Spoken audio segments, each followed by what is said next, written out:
Good morning, afternoon, or night.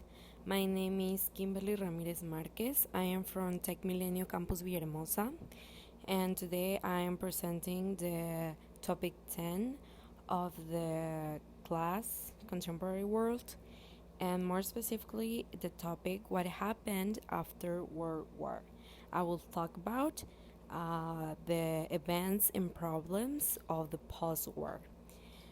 So, first, we need to emphasize that and remember that the World War II took place during 1939 and 1945. So, we are in 1943. What happened this year? The Nazi Germany began to retreat and therefore had to abandon some of its conquered territory. We need to remember that Germany was practically owning practically all Europe, and a lot of important countries like France. So by 1944, specifically in June 6, that was a decisive and very important moment in the war. This day, the Allies invaded France through Normandy. As we can see in this map, that is Normandy is a northern city of France, and this is how they planned, also called the D-Day or the Normandy landings, through ships and planes. This was the largest seaborne invasion in history. This operation liberated France finally from Germany and later many other nations. This year was the ending of the Nazi Germany. Here we can see pictures of the Normandy landings and how violent the wars were. So, on 1945, specifically April 16, the Soviets reached finally the city of Berlin, beginning the last great battle of the war. On 1945, Adolf Hitler decided to commit suicide on April 30, and 2 days later, the city of Berlin surrendered. Finally, on May 7, the Nazi Germany collapsed completely. The war was practically ended. But what the Allies didn't know was that Japan was going to still fight for a few months. But because of the Pearl Harbor attack in 1914, USA was the principal enemy of Japan, and that's why USA took advantage of that Japan didn't want to end the war, and it sent 2 atomic bombs. This was the most horrible massacres of all history, with the death of millions of civilians. As you can see, the fat man and the little boy atomic bombs landed in Nagasaki and Hiroshima, and we can see pictures of how destroyed, completely lost of these 2 important cities in Japan at that time. So, the same year, in June 5th, the Allied leaders signed the Berlin Declaration for owning all the German territory, and later had the Potsdam Conference for dividing it. We can see the picture of the Potsdam Conference with all the leaders of the countries, of the Allied countries, and we can see the map of how Germany was divided. We can see the British zone, the Soviet zone, the American zone, and the little one is the French zone. So, by 1947, the original plan for the territory of Germany was that they were leadering all this territory altogether, but growing tensions among the Allies made this plan impossible. That's why in 1949, the British, French, and American parts of Germany decided to unify and formed the Federal Republic of Germany, obviously with a capitalism system. And 5 months later, the Soviets did the same with their son, established the German Democratic Republic, obviously with a communism political system. And here we can see how in 1949 Germany was divided and the flags of every part.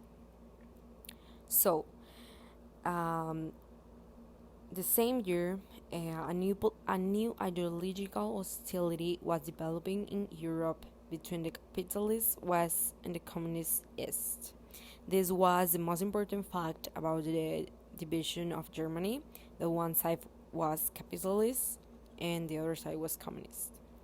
And because of the great control of the URSS over mainly all Europe, and then with puppet governance, this means that the URSS was practically having the control of all these cities that it practically owned, but they uh, put like different puppet governments. This means that all the leaders were fake because they were serving also the same leaders of the URSS.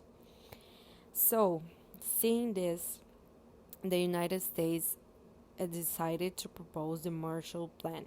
This was a financial plan to help the Western European nations rebuild and recover economic stability. We can see this, the people signing the Marshall Plan papers, and the signing of the most important phrase for the Marshall Plan was for European recovery, supplied by the United States of America. Well, the Marshall Plan had a total of $17 billion to the European cause, making it possible to rebuild and establish a free market economy, obviously capitalist, because this was favorable to the interests of the United States. Practically, the United States wanted the whole world becoming capitalistic, and the Soviet Union wanted the whole world to become communists. And we can see a publicity of that time that says, whatever the weather, we only reach welfare together. This was a very specific example of how the world was in these years, and they wanted to be all unified and in peace. That's particularly what they wanted, because after the war, they needed to work all together to make the world great again. So, the same year, 1949, on April 4th, the North Atlantic Treaty Organization was established. This was a military alliance of Western countries that was formed in response to the growing rivalry between the Soviet Union and its allies. As you can see, it turned first during the whole World War. The Soviet Union and the allies were just working by the hand, but during these years they were practically going to become enemies, and this will bring as consequence the Cold War, but that is a different topic. So in 1952, another important event happened, that was the European Coal and Steel Community, and this was the old European Union. Later, these countries that were in the European coal will also work together to promote a shared anti-communist policy. So, later in 1955, the Communist bloc responded with the creation of these two corps that we mentioned. They created the military alliance with the Warsaw Pact, signed the same year. This agreement was signed by the Soviet Union and all the countries that you can see here in the picture. Practically were all the countries that were near the Soviet Union. You can see the flags and how they worked. By this year, the world found itself virtually polarized into two large blocs, The history of the following decades will be defined by this rivalry.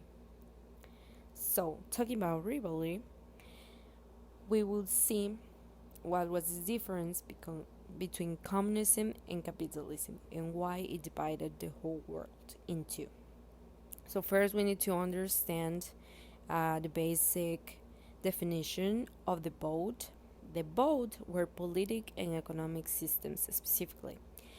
The first one is the communism, as you can see in the picture, mostly represented by the Soviet Union, and the objective of this one was the restriction of economic liberties but with a social equality. And capitalism, mostly represented by the United States of America,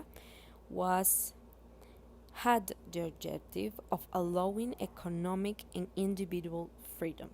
This was the main objective of both.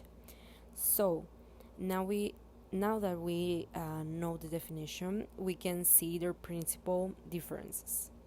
So in communism, we can see that the system of government is totalitarian, and in capitalism, the system of government is democratic. In communism, the property is owned by the state.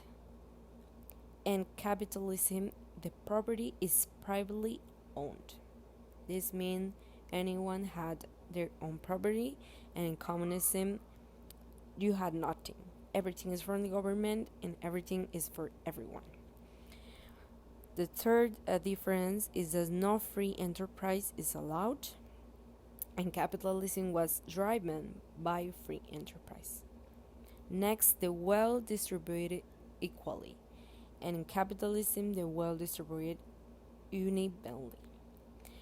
And communism, the education and healthcare was provided by the state, and in capitalism, the education and healthcare was provided by private entities. In communism, press control and owned by the state, and in capitalism, the freedom of the press class distinctions: upper class, middle class, and working class. In communism, this was one of the most important differences. That was the society classes. In communism, all members of society are considered to be equal. Literally, everyone was the same. It doesn't matter that you were a baby and the other one was an adult. You will call them the same and treat it the same. But in capitalism, this was totally different. Communism also focused on the progress of the community as a whole, and capitalism focused on the individual and his or her own progress in life. So we can see that practically communism said that everyone was the same. If you are doing this, the other one had to do the same. That was practically it. Everyone was equal. You can have more than the other. That's impossible. That is a rule. You cannot have more as the other. And capitalism was totally different. You were totally free to do whatever you want, to have your own property, to have your own healthcare, to become to any social class that you wanted. And yes, practically promoted freedom totally, economic, political, and everything freedom. That's why it also was a democratic nation, and the communism was totalitarian. Just one person wanted all the power, and in the democratic government, also one person wanted the power, but with the help of others, and this person, very importantly, was decided by all the society. So here's the interview that I made to Juan Carlos Ramirez Pech, who's 47 years old and is my dad. Well, here you can pause the video and read the 4 questions that I made to him. But I have a little interview summary that says, only my words, that the opinion of Juan Carlos in this topic, who is a person that is not an expert but like to learn about all the topics of politics and culture, is that it's very important for all society to learn about this topic and similar ones like wars, politics, important events not only in our country but all around the world.